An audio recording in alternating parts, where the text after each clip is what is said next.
Karibu sana mtazamaji kwa channel hapa Concept Kenya TV, make sure na subscribe na share ndo wa kwanza kutazama video zetu zingine. Na ni story ya kuhuzunisha sana ambayo ilifanyika pande za Dubai kulingana na BBC documentary. Basi ningekuomba uweze kupitia pale ndo kaweze kuiwatch zaidi, lakini kuna msichana ambaye anaitwa Monika ni msichana kutoka Uganda ambaye aliahidiwa kazi pande za Dubai, na kufika Dubai basi aliyoyakuta yalikuwa tofauti kabisa na yale ambayo alikuwa ameahidiwa. Na kuna jamaa ambaye anaitwa Abi ama Charles Mwasiga ambaye ni aliingia Dubai akiwa ni kama taxi driver kutoka UK, ambaye ni UK tax driver, lakini ni Uganda ambaye alitumia opportunity hiyo basi ya kuchukua wasichana kutoka Uganda na kuwauza na matajiri pande za Dubai na pia pande za UK. Na jamaa huyo basi anatumia wasichana hao kuweza kufanya ngono na matajiri ili naye akaweze kulipwa. Na kuna wasichana wengi sana ambao amewatoa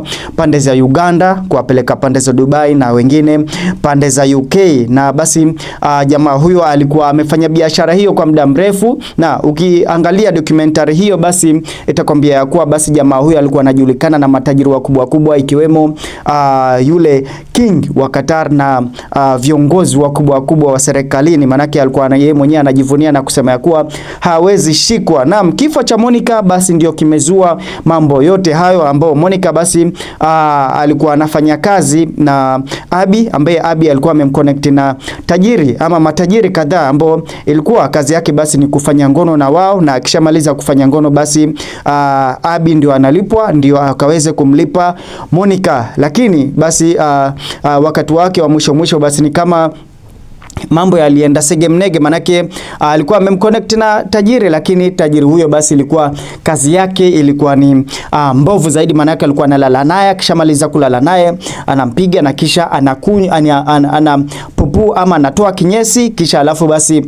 anamwambia Monika akaweze kula kila kinyesi, akaweze kukula kile kinyesi. Naam, habari hii basi usisahau ya kuwa kuna story ya Kenya ambayo ilikuwa ni pande za Kileleshwa Estate, ambao kuna wasichana ambao walikuwa wanakula kinyesi. Video hiyo nilipost siku za nyuma mwaka uliopita, na ilikuwa ni habari ambayo ili trendi sana, lakini hivi sasa basi tunaona ni pande za Dubai, dark side of Dubai, ambao Abi ni jamaa ambaye ametumia wasichana wengi sana, lakini story yake hivi sasa basi imekuja ikalipuka na imeshtoa watu wengi, lakini ni warning kwa wasichana na wanawake ambao wanatumika vibaya. Kama kuna mtu anakutumia vibaya ama kuna swala kama hili, make sure na report na swala hili basi likaweze kufuatiliwa. Na usikubali wewe dadangu, wewe msichana, usikubali mtu yoyote ambaye humjui basi akaweze kukwambia kuwa huku abroad kuna kazi, wacha nikutumie visa, wewe uje ufanye kazi, ambao hiyo ndo sababu kubwa ambayo ilifanya Monika akapata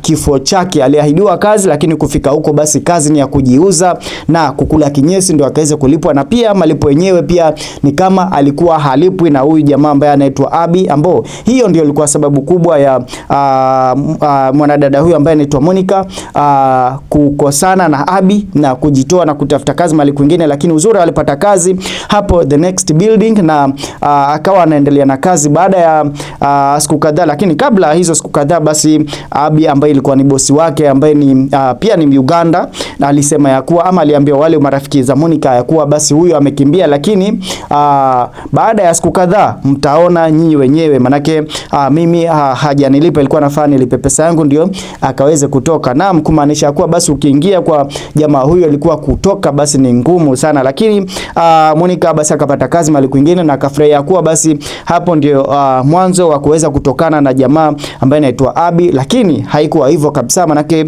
kazi hiyo basi alimaliza kama siku mbili, na siku ya pili basi walikuwa wanafanya party kwa gorofa hiyo ya next, ambayo ni jumba la gorofa 10 hivi, ambao siku hiyo walikuwa wanafanya party. Basi usiku ndio kulikuwa kuna fight, ambao marafiki zake Monika ndio wanasema kulikuwa na fight ambazo zilikuwa zinaendelea pande hizo, na fight hizo wanashuku ya kuwa ni huyo Abi alikuwa ameenda kumpiga Monika, na hiyo ndio ilikuwa chanzo cha kifo cha Monika. Manake Abi ni kama alimrusha Monika kutoka juu ya gorofa mpaka chini na akakufa hapo papo hapo. Lakini kulingana na uchunguzi wa polisi, basi wanasema kuwa Monika alijirusha mwenyewe, na hii inasemekana ya kuwa basi ni false information ama false report kutoka kwa polisi wa Dubai, manake walikuwa wanamkava huyu jamaa ambaye anaitwa Abi. Hizi hapa video kadhaa za watu kadhaa wakiongelea kuhusiana na swala hili, lakini ukimaliza kuwatch na kuomba uweze kusubscribe, lakini usikose kwenda kuwatch story yote ama documentary yote kutoka pale BBC, na we mwenyewe at least pia ukaweze kuielewa zaidi kuhusiana na mambo mabaya ambayo yanaendelea, ambao wanawake wetu wanazidi kutumika kila mahali, ikiwemo Dubai ikiwa mojawapo. Make sure natizama, lakini kabla hujamaliza basi na kuomba ukaweze kusubscribe ndio ukaweze kwa kwanza kutizama video zetu zingine. My fellow black people, my fellow Africans, African women, be careful.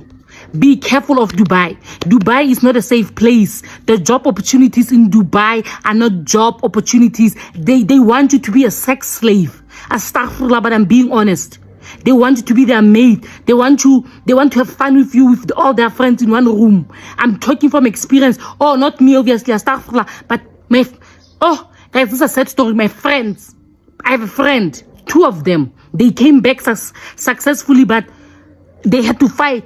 And they're so disrespectful, guys. There's so many stories of Dubai. There's this thing they call, I don't know what you call it, they poo on you. They literally, bakakela mukhwena. Bakakela mukhwena. Don't laugh, Kia. Oh, Tara. Like, guys, it's not funny. Like, I went to guys. Bakakela mukhwena. Bakutala mukhwena. Guys. Hey, be careful. Yes, Habibi, come to Dubai. Habibti. Hey. Nope. Dubai is not a safe place. Do you know that human trafficking is an issue in Dubai? It's a real thing. If you knew half of the stories, you wouldn't want to go to Dubai. I also had to have a dream. I had a dream to go to Dubai, but now my dream died. Like poof. Because I just, I'm not crazy. Dubai is not safe for African girls. First of all, Arabs are racist. I'm not even going to debate on that. Go argue with your toes. Whether they are Muslims or not, Arabs are racist. I never said all Arabs. I'm just being honest here. They hate Indians, they hate black. They are racist towards the whole world. There's no job opportunity there. You're just going to be a slave. You're just going to be a sex slave to Arab men. Educate yourself as a person. Not all Arabs are Muslims. So now you're going to say Muslims are racist. No. Being Arab does not mean you're Muslim. Being Muslim does not mean you're Arab. My friend, astaghfirullah, she married a Muslim man from Dubai. I get it. She never converted. She was a Christian. She never converted. She was black, by the way. She had the worst time there. The husband treated her like he abused her. I feel like this is not my story to tell, but he gave his friends permission to sleep with his wife. And he divorced her. And she had to come to South Africa with nothing. So this is a story for another day, but what I'm saying is Dubai is a very dangerous place. As a black woman, they hide behind those men that they love women. Love women. Love women. Whether they're Muslim or not, some of them are disgusting. Some of them are undercover gays. Too ashamed to say they're gays. There's a lot of Dubai. But if you really want a video, I can go in full depth of everything that I know of Dubai. But for now, be careful, ladies. Human trafficking is a real thing. They always want us Africans because we are vulnerable. Hey. If you are yet to watch the BBC expose on Dubai Pataporti, please go and watch it right now. It is on YouTube. Especially if you are an African woman, either here or back at home, go and watch it. It needs to be seen, it needs to be heard, it is very necessary. A few years ago, that story of Pataporti came out, and a lot of people debunked it, and that story was brushed off. But thank God to BBC investigative journalism, they did a great job. They even came with recorded evidence. Okay, today I'm going to give you a review of the documentary that has been circulating around, because some of you speak from a summary of what you saw and you didn't understand where it started from and how it ended up to where the most part everyone is talking about. When this documentary came out, the blame game has been actually on 2 personalities, that is Abe and Troy. But let me take you back where it started from.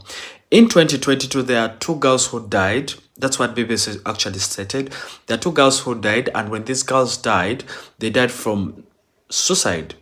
They ended their life. They threw themselves from off the building to the ground, and they all ended. But when these girls, one of them was actually returned to Uganda, who was called Kila, but Monik didn't return to Uganda. Her body wasn't returned in Uganda. And with BBC, they showed us her family and the perspective from her family ground.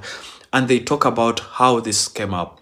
So they talk about Monik. Monik she was just a random girl who was trying to have a life in Uganda. She was not suffering. Mind you, she was staying with a sister. And then from nowhere, she met someone called Bash. Bash who said that she can take her to Dubai to work in a supermarket to get a job. Big, very keen about this. This girl didn't travel to do anything else. She went to work in a supermarket. Same applies with Kila. So when these girls traveled in Dubai, they said that they met a man called Abe, who was the family saved this number as the landlord, and then Monik's family saved this number as her boss. When Monik got this job, she started, when she reached there, she was taken for shopping the first 2 weeks, and the life was very okay. Until this is where we tell you that cheap things come at a cost. So when she was taken over for shopping, and then after she was consolidated in the Bash residence where this guy was staying, or Abe's place. Going forward, the documentary shows that this person was consolidated in this place until when they keep you onto this place. If you're not willing to do what they want them to do, they are going to keep you onto that place until you make up your mind and like, okay, fuck it, let me start selling myself. So in this kind of job that they offer you to do, they take you to a place, for example, in a bar, they take you to parties, and that parties you have to go and sleep with someone so that you get paid and take this money back to Abe. One of the victims came out and stated one thing that was very, very crazy and was very scary. She stated that you can come, the moment you come, Abe first spends like 20 million on you so that you get obsessed. Then after that 20 million you have to pay back. Then that you have to pay for the air ticket. You have to pay for other things. So you keep on paying more money and more money and more money. So you literally going to become a sex worker in disguise. Nothing that is going to change. You're just going to keep on selling yourself. So what happened is, whenever one of the incidents that actually nagged these people is that when you choose to leave, that is when the things go astray. When you look into this documentary, Monik decided to leave and they got into a tantrum, and it was a very bad one with Abe, and Abe said, you're going to see what is going to happen.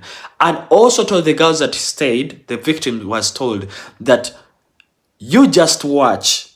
3 days after Monik's life was had ended, the landlord, the neighbors state that Monik, when she was on that building, they had like someone she was quarreling with, but unfortunately, they didn't identify this. This is where the problem comes in, and to make it more familiar, it's one of the people who used to be like a driver, Troy. People who know him from social media, you know him very well. He appeared he didn't hide and said that he wanted to come out. Guys, I'm so happy today. I think today is my favorite day. Like I should be dancing, moving around, just walking, and do you know why? Hey guys, Abby has been arrested. Do you watch documentaries? Like, I'm sure some of you are like, who is Abby? Who is Abby? Have you ever heard of human trafficking? Like, seriously? You bring girls to do that dirty business? Like, for real? Those dirty business. Abby finally has been arrested. Can you imagine this guy? He can take women or ladies or girls from Uganda. Mostly are Ugandans. He will pay everything, and he will take the ladies to these luxury hotels, restaurants, you know. He will buy for them expensive clothes. Then he's going to just take them to this expensive beach, expensive places, and they will look good. They will look perfect. He will buy for them everything they need to look good and sexy. After that, these girls, they will be taken into a hotel. Once tena hiyo biashara, guys. You can imagine. Then some, they just fall into the trap, like, I want to take you to Dubai. There's a lot of opportunities in Dubai. Yeah, there is job, there is work in Dubai. You not knowing what is happening, you just like, you don't even ask questions. Okay. You end up on the streets. And something that inaniumiza sana, that's something that it's paining me more. Yeah, it is hawa watu wenye wanalala na hawa wazungu ama wanafanya hiyo biashara na hawa watu wengine. Mpaka wanawaambia wakule pupu, watachukua video, ama wanawakojolea, watachukua video, alafu wakichukua video wanakulipa 50,000 dirham or 10,000 dirham. Ukule pupu. Isn't that inhuman? Like guys, huyu mtu ashikwe. I was watching the whole documentary and I was like, akia Mungu, si huyu mtu tu ashikwe. Thank God for BBC News documentary. Hey, BBC Africa, you guys go watch. And then you watch documentary, whatever happens in Dubai. I always tell you, it's not easy here. It's not easy. And it will never be easy. Ukichukuliwa tu, unapelekwa like kama ufanye hii kazi. Na unakubali. And what he does is, akileta hawa wasichana, anawaambiaje, like you have to pay the expenses, you have to pay air ticket, you have to pay your visa, and he will put like extra amount so that the ladies or the girls or the women will not be able to pay. Hawatamlipa. So, as you come lisikia story ya Monik Karungi, she's from Uganda actually. She died. Kwa nini alikufa? Because alienda viral.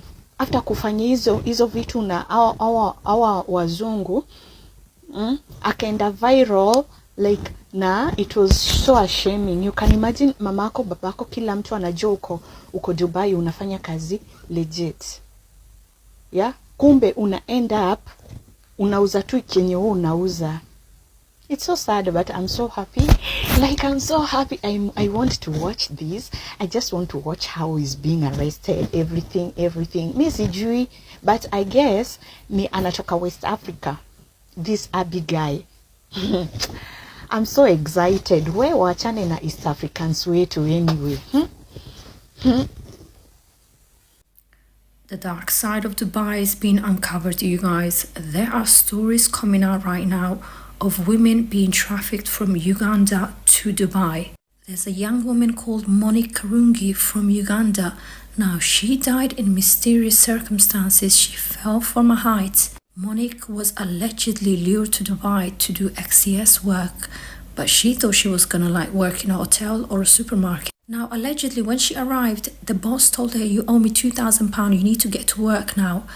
And then after that, several weeks later, she owed around £19,000. Now, we don't know what happened to Monik, but allegedly, if you refuse to work, these people will unalive you. Now, some of the stuff these clients are requesting are really dark.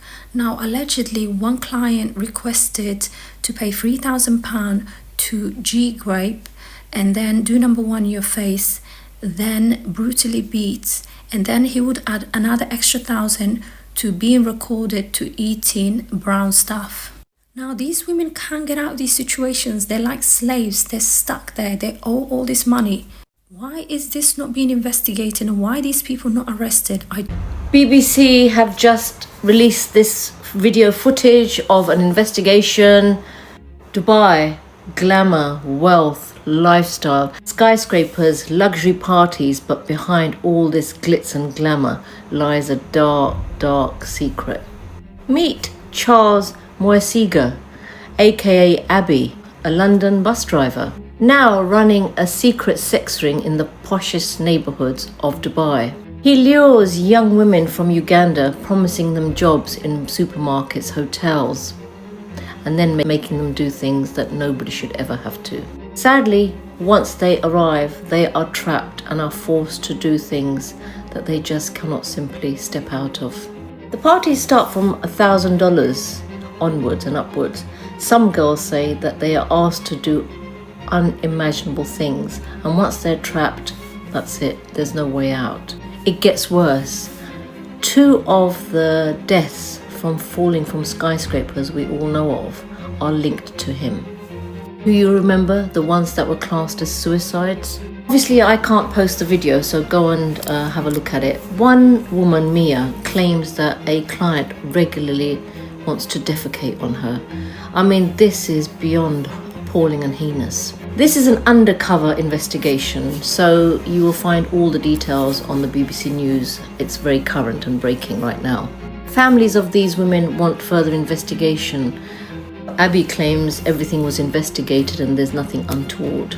This expose just sheds a light on the darker secrets behind the glamour that is portrayed everywhere around lifestyle in Dubai. He says the girls are very open-minded. They are open to any suggestions. They will charge according to the requests made. The confidence with which this man is offering these girls and the services left me aghast.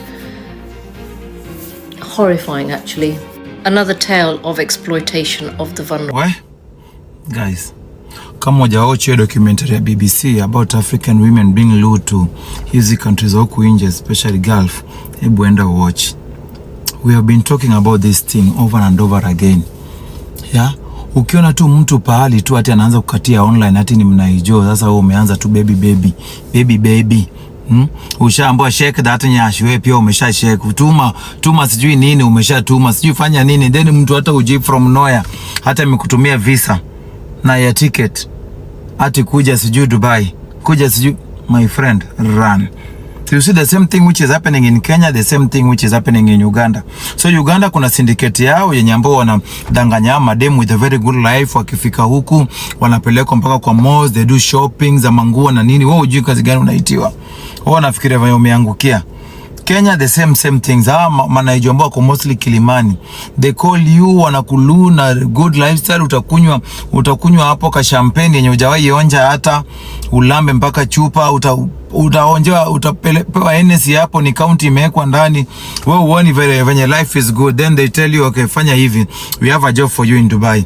Then wewe ndio huyo. Uliza hao socialites wetu wanakujanga huku nini wanafanyiwangwa. Mtu unalala mpaka unakunyiwa kwa mdogo ndio upatwe 100k.